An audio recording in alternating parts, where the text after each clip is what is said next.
Most people use Microsoft Planner as a simple way to manage all of their work.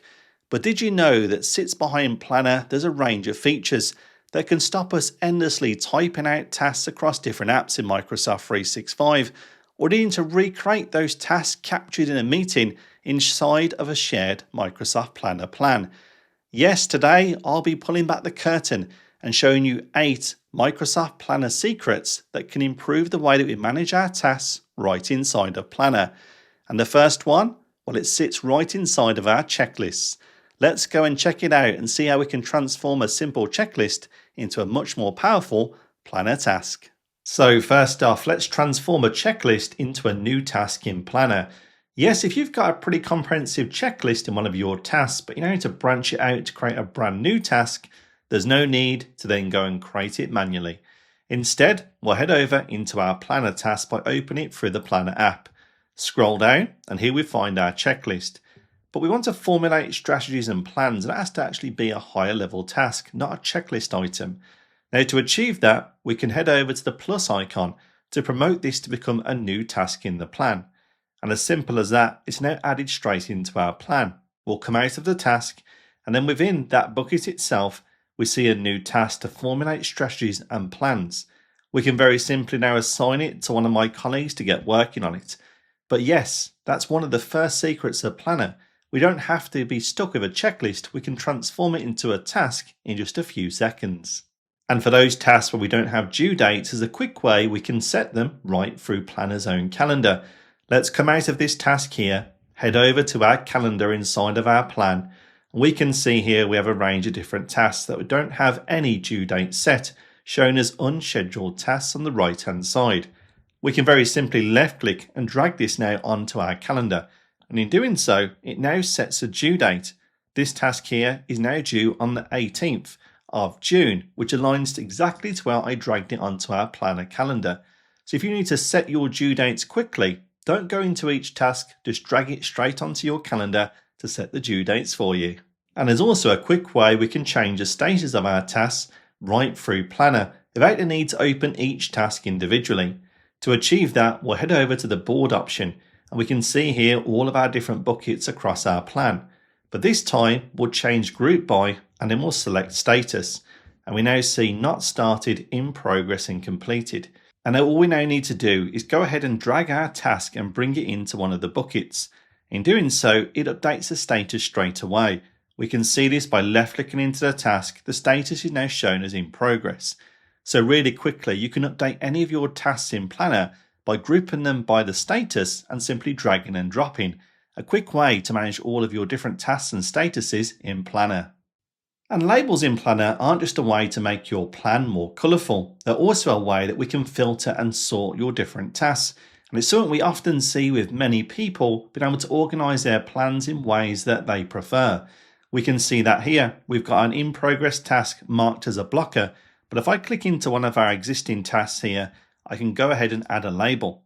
When we search for the labels, we see a range that we've already selected. And if you wondered how can you create your own, well, Microsoft give us a whole range with different colours. And to change them, just click into the pencil icon and give it a new label name. For example, I'll mark this as strategy. When we then do that, the label can then be applied. And now we can now begin to filter our tasks by that label. With that applied, we'll come out and very simply select available filters, labels, and then we'll have a look at the one we've selected for strategy. And very simply, we can now see any tasks in the plan with that label. So think of labels as a new way to filter and also sort your tasks. And don't be limited by just the progress or the bucket. Use labels to customize your plans to meet your own needs. So using labels inside of our project plan in Planner is a fantastic way to filter and sort through our tasks. But the problem is, what if your team is still not sure how to use Planner? Well, that's where our Your 365 Coach Academy comes in, because our academy has been built to include content all around Microsoft Planner, the basics of managing a plan, also explaining private tasks and even newer capabilities inside of Planner Premium. It's all there inside of our academy. And it's easily accessible with over 300 video lessons across our entire academy of content. What else does it include? Copilot, SharePoint, Teams, Loop and more. So yes, it's a great resource to get you and your team up to speed on using Microsoft 365 and more importantly, Microsoft Planner too. Now we know where to turn to get the most from Planner and Microsoft 365. Let's now head into Microsoft Teams and see how we can also convert a simple Teams message into a Planner task. And we can do that by heading over to our Teams chat. And we can see here that we've also have a range of messages, but one such message here about reviewing the proposal needs to be also organized. And I would prefer it to be stored inside of a plan.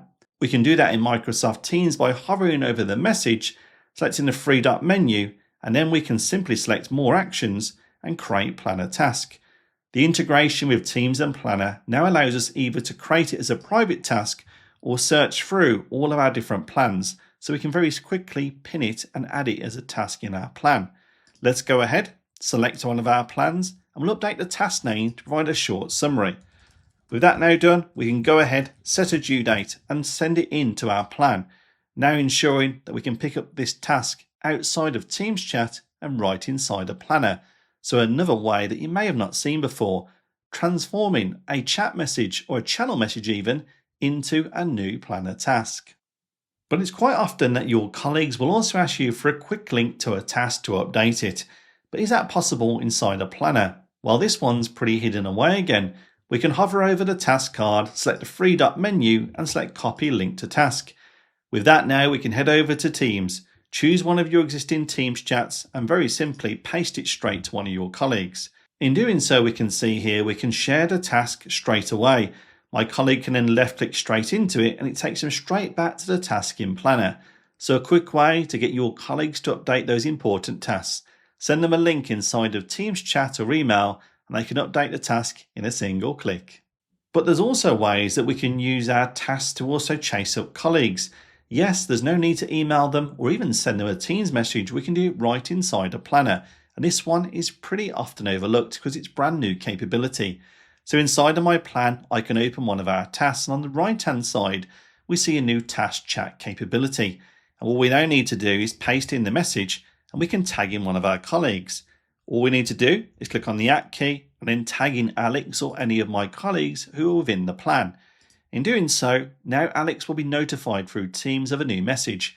He can reply in line, and now very simply we can get updates on the task with no need to send a Teams chat or an email too. So a simple way, using something again hidden inside of Planner, of tagging a colleague and sending a message. Cut down on those emails and those Teams chats by doing that inside of your tasks. And finally, the big one.